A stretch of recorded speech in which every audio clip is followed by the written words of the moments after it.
Okay, hello Steve, how are you doing? This is Christian down here in Santiago, Chile. They were entered to your contest, your acronym contest, your 800 subscribers contest. First of all, congratulations. That's a big number, and I really like your content, your channel, and your sense of humor. So you ask very simple, cool thing, but at the same time kind of tough because you have to dig in your collection and to find out acronyms in your music room, a band, an album title, or a song. You ask us to show three things, and I think I have managed to show all the things that you ask for. First of all, I'm going to go with some bands. First, back in the day, back in the 80s, when all the satanic thing was going on with a lot of controversy in the media, especially when heavy metal starts to became popular.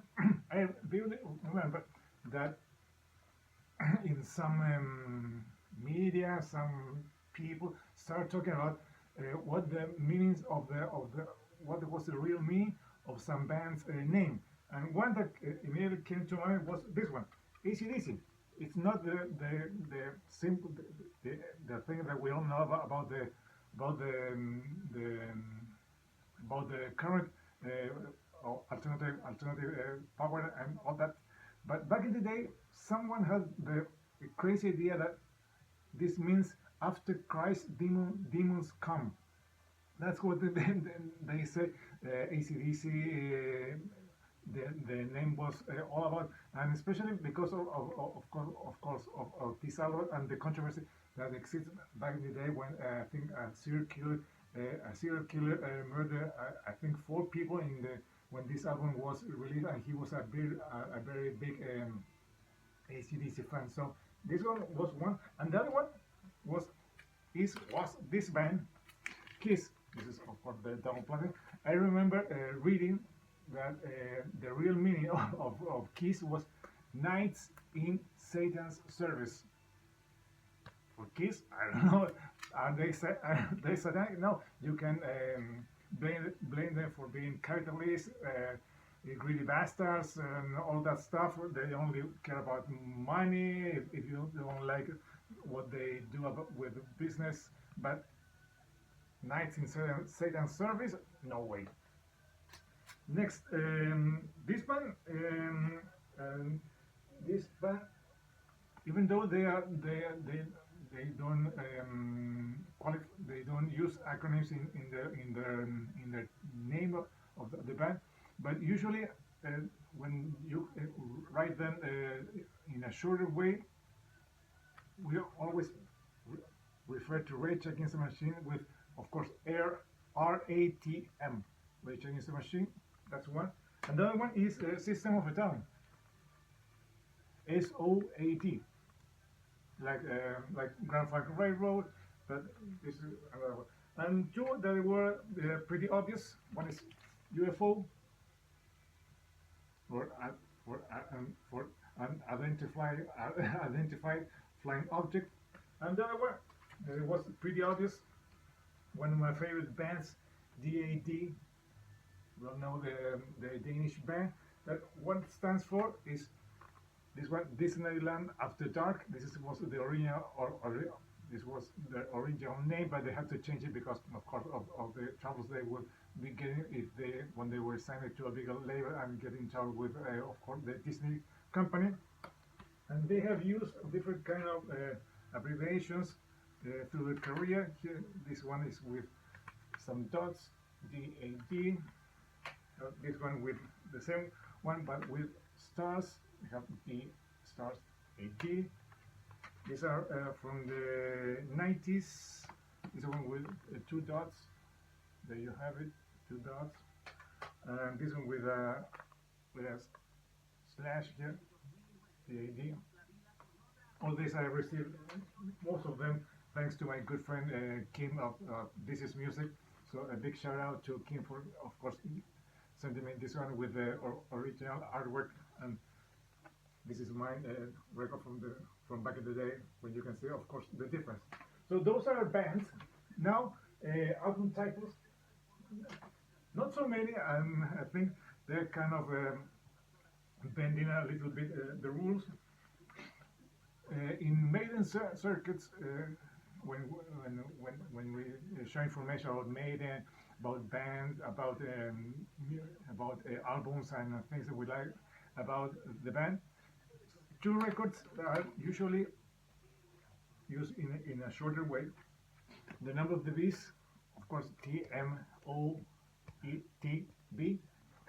You can sometimes see it written that way when in chats, in forums, in articles, and also it's a matter of life and death.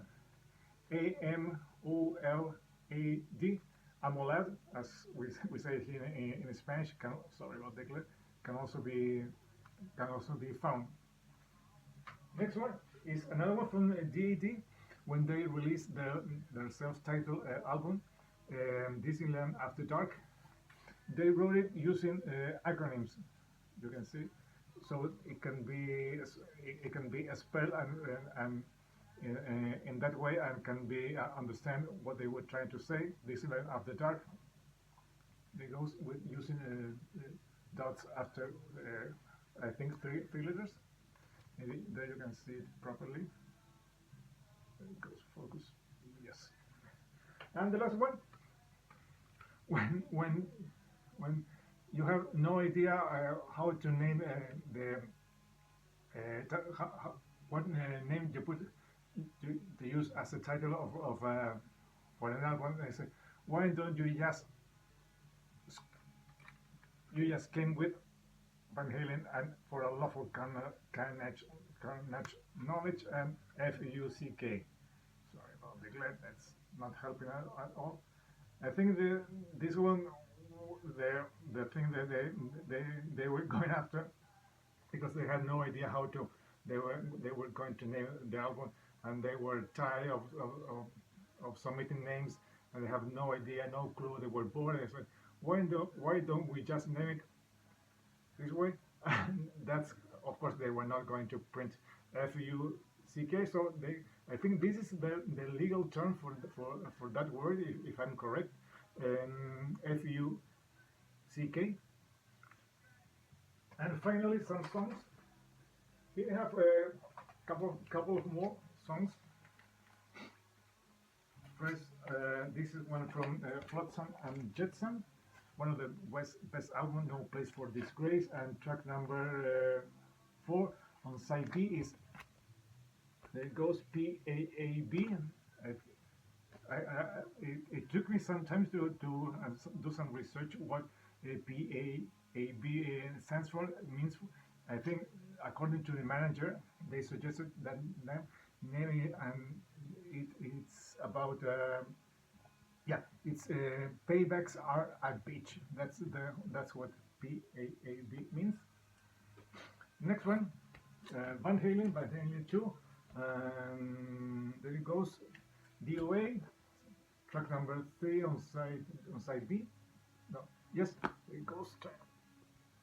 Of course, Dead or Alive.